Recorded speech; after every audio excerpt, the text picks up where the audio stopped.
On est assurément encore au volet stratégique parce que mobiliser la région, ça demeure un enjeu. Maintenant, on est assez avancé pour parler de mise en œuvre. On a un comité mis en place avec différentes personnes de secteurs complémentaires et puis on travaille justement à la mise en œuvre de notre hub régional. En ce moment, il y a une vingtaine de projets en réalisation, plus petits, moyens ou plus grands. J'en ai nommé quelques-uns. On a lancé il y a quelques mois des collections en ligne. C'est 100% de la collection nationale du Musée de la civilisation qui est sur le site web en licence Creative Commons, donc utilisable par le public. On a encore beaucoup de travail à faire au niveau de réunir des partenaires sur le territoire, puis de faire tomber des barrières aussi, puis des appréhensions, puis des incompréhensions entre les différents secteurs. Mais on est déjà en train de mettre en œuvre certaines parties de la stratégie parce qu'il y a déjà une série de partenaires qui sont intéressés à collaborer. C'est sûr que la stratégie est installée déjà depuis le début du processus, mais c'est quelque chose qui bouge toujours. Parce que les projets, on sait ce que c'est toujours en mouvement. Fait qu'on a souvent à refaire des étapes de stratégie pour se repositionner. On débute le projet, là, on rentre dans le codage dans les prochaines semaines, donc ça va devenir vraiment hyper concret. J'ai l'impression qu'on est à des stades différents sur certaines choses, donc pour l'organisation comme telle, résumer ça à un stade, c'est difficile. Là. Mais si je prends le projet, par exemple, de la Commission Montréal numérique, là, j'ai l'impression qu'on est dans la stratégie et la mise en œuvre. Bibliopresto, notre organisme, a été créé et le fruit d'une stratégie numérique qui a été élaborée dès 2011. Donc, on a d'abord été créé pour développer des projets numériques. On arrive au stade où, justement, on doit réfléchir sur ce qui est déjà derrière nous et voir comment on innove pour le futur, qu'est-ce qu'on change, comment on travaille avec ça. On doit se faire confiance. Je pense qu'on a l'expertise au sein de nos organismes. C'est juste que souvent, on prend plus le temps de le reconnaître. Moins s'en tenir à un échéancier précis qu'on a fixé au départ, mais d'être capable de s'adapter puis de suivre en fait un groupe plutôt qu'un échéancier.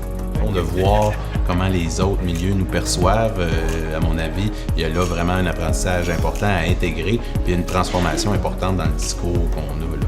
Donc, puis ensuite, l'autre apprentissage, ce serait de voir encore à quel point on travaille de façon sectorielle, en silo, en fait. Quand on parle du développement économique, on n'a pas tendance, les gens du développement économique n'ont pas tendance à voir le développement culturel, l'apport culturel comme un développeur économique. Donc, il y a ça à inverser aussi.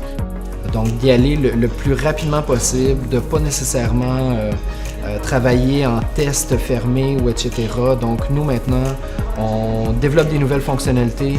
C'est live sur la plateforme le lendemain et on va travailler avec les commentaires qu'on a. On a donné des moyens aux gens pour réaliser des projets numériques dans leur projet. C'est pas uniquement 2-3 personnes qui en font. Et cette transversalité-là des réalisations fait partie de nos succès, de nos satisfactions, parce que c'est porté par l'ensemble de l'organisation. Ce serait d'emblée d'essayer d'identifier un langage commun. On parle des mêmes mots, mais les mêmes mots ne veulent pas nécessairement dire la même chose pour toutes les personnes.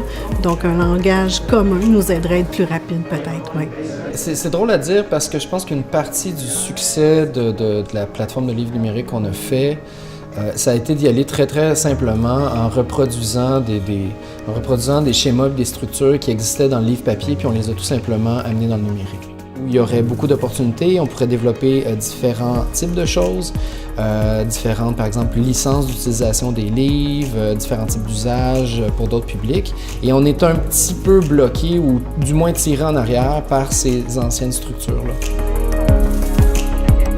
Si moi, j'ai une vision de comment on peut faire un projet, quelqu'un d'autre en a une autre, et elles sont toutes les deux valables, et toutes les trois et toutes les quatre.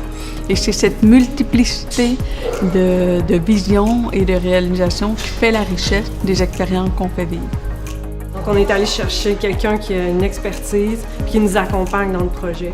Puis ça nous permet de se remettre en question, de s'assurer qu'on prend les bonnes décisions.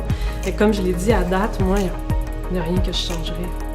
D'arriver en face de quelqu'un qui ne connaît pas, qui n'a presque pas de culture générale et qui ne connaît pas toute la diversité de l'offre culturelle qu'il y a.